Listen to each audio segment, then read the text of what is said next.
आचार्य श्री, जब तीर्थंकर भगवान को केवल ज्ञान प्राप्त होता है और उनका समूह शरण लगता है, तो उनके समूह शरण में 12 सभाओं में सभी जीव होते हैं, उनके साथ साथ अन्य केवली भी वहाँ पर उपस्थित होते हैं। तो हे गुरुवर, मैं ये जानना चाहता हूँ कि जब केवल ज्ञान प्राप्त एक तीर्थंकर को भी हुआ और अन्य केवली को भी हुआ, तो सबका ज्ञान समान है वहाँ पर, फिर तीर्थंकर प्रभु की दिव्य ध्वनि सुनने के लिए अन्य केवलियों को वहाँ उपस्थित होने की क्या आवश्यकता है? इसका क्या उचित है? कृपया समाधान कीजिए। देखो, जैसे हमारे गुरु महाराज जी थे, हमारे गुरु महाराज जी ने मुनि बना दिए, इतना ज्ञान दे दिया कि भरपूर ज्ञान दे दिया, सबने अपने जैसा ज्ञानी बना लिया। महाराज लोग सोचें कि मुझे गुरु महाराज जैसा ज्ञान हो गया, तो हम क्यों बैठे उनके प्रवचन में, क्यों उनके संग में रहें? ऐसा क्या आता है भाव? नहीं, बल्कि कभी प्रभावना को जाना पड़े तो दुख भी होता है कि गुरु को छोड़ के जा रहे हैं।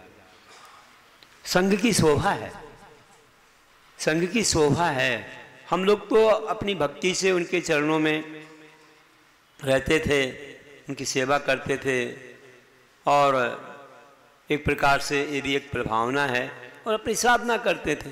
जब जिम्मेदारियां आईं या किसी की स्वास्थ्य की प्रतिकूलता वगैरह रही या यात्रा के निमित्त संग से विहार भी करते हैं।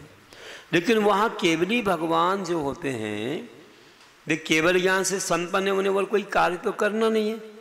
जब तक आयु कर्म है तब तक संसार में हैं, फिर तो मोक्ष हो ही जाएगा उनको। तो उनको कोई आकुलता व्याकुलता या वहाँ जाने की इच्छा नहीं होती है। ये तीर्थंकर का इतना पुण्य होता है और जनता का इतना पुण्य होता है कि तीर्थंकर के पुण्य से भी वहाँ वे विराजमान रहते हैं। वे अपनी इच्छा से नहीं रहते हैं, ना इच्छा से कहीं जाते हैं, लोगों का पुण्य खींचता है, तो वहाँ विराजमान रहते हैं तीर्थंकर के पुण्य से। और लोगों का कोई पुण्य रहता है कि एक साथ सब केवलियों के दर्शन हो जाते हैं, कि लोगों का अपना पुण्य है, कोई काम नहीं उनके लिए, उनको तो पर्याप्त ज्ञान हो गया केवल ज्ञान, अब क्या चाहिए। लेकिन एक समूह उनकी शोभा है। तीर्थंकर ने इतना पुण्य कमाया है पहले कि 12 सभाएं रखती हैं, 7 प्रकार के मुनियों की एक सभा, कि जिसमें केवल ज्ञानी, मन प्रज्ञानी, वधिज्ञानी आदि सारे मुनि, शुद्ध केवली भी बैठते हैं, जिनको द्वादशांग का ज्ञान है।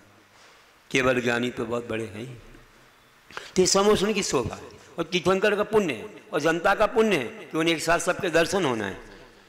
और जब किसी का पुण्य उदय आता है कि हमारे नगर में मिल जाए कोई केवली कोई, तो धीरे उनका फिर विहार भी वहाँ से हो जाता है।